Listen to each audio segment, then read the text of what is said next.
حضور کی یہ حدیث کوئی نہیں سنائے گا آپ کو، تمام نبیوں پر جو تکلیفیں آئی ہیں میں نے تنہا وہ ساری جھیلی ہیں،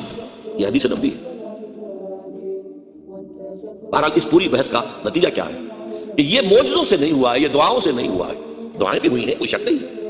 اللہ کی مدد بھی آئی ہے، غزوہ بدر میں آئی ہے مدد، اور مدد کا رات دروازہ آج بھی بند نہیں ہے، لیکن یہ ہے کہ جس طرح کا ہم وہاں دیکھتے ہیں دھوپ پریشان کر رہی ہے تو ساتھ کے ساتھ بادل چل رہا ہے، ابر چل رہا ہے، ظل اللہ علیکم الغمام وانزلنا علیکم المن والسلوى، یہ بنی اسرائیل کے لیے ہوا ہے۔ 6 لاکھ کا قافلہ، 6 لاکھ تھے بنی اسرائیل جو مصر سے نکلے تھے، 600,000، اور یہ قافلہ جب چلتا تھا کتنا بڑا ایریا ہوتا ہوگا، اور اس کے اوپر وہ صاحبان کی طرح جو ہے مسلسل وہ ابر ساتھ کے ساتھ جا رہا ہے۔ یہاں تو نہیں ہوا، یہاں جو کچھ ہوا ہے میرے الفاظ نوٹ کیجئے، زمین پر قدم بقدم چل کر ہوا ہے، عام انسانی سطح پر ہوا ہے، محنت سے ہوا ہے، مشقت سے ہوا ہے، تکلیفیں جھیل کر ہوا ہے، مسائل برداشت کر کے ہوا ہے، آزمائشوں میں سے گزر کر ہوا ہے، امتحانات میں سے گزر کر ہوا ہے۔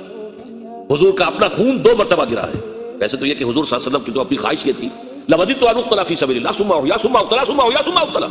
میری بڑی خواہش ہے میں اللہ کی راہ میں قتل ہو جاؤں، پھر زندہ کیا جاؤں، پھر قتل کیا جاؤں، پھر زندہ کیا جاؤں، پھر قتل کیا جاؤں، لیکن اللہ کے رسول قتل نہیں ہو سکتے۔ یہ میں نے عرض کیا تھا، رسول اور نبی میں فرق ہے، ایک فرق یہ نوٹ کر لیجئے، نبی قتل ہو سکتا ہے، یحییٰ علیہ السلام صرف نبی تھے، قتل ہو گئے،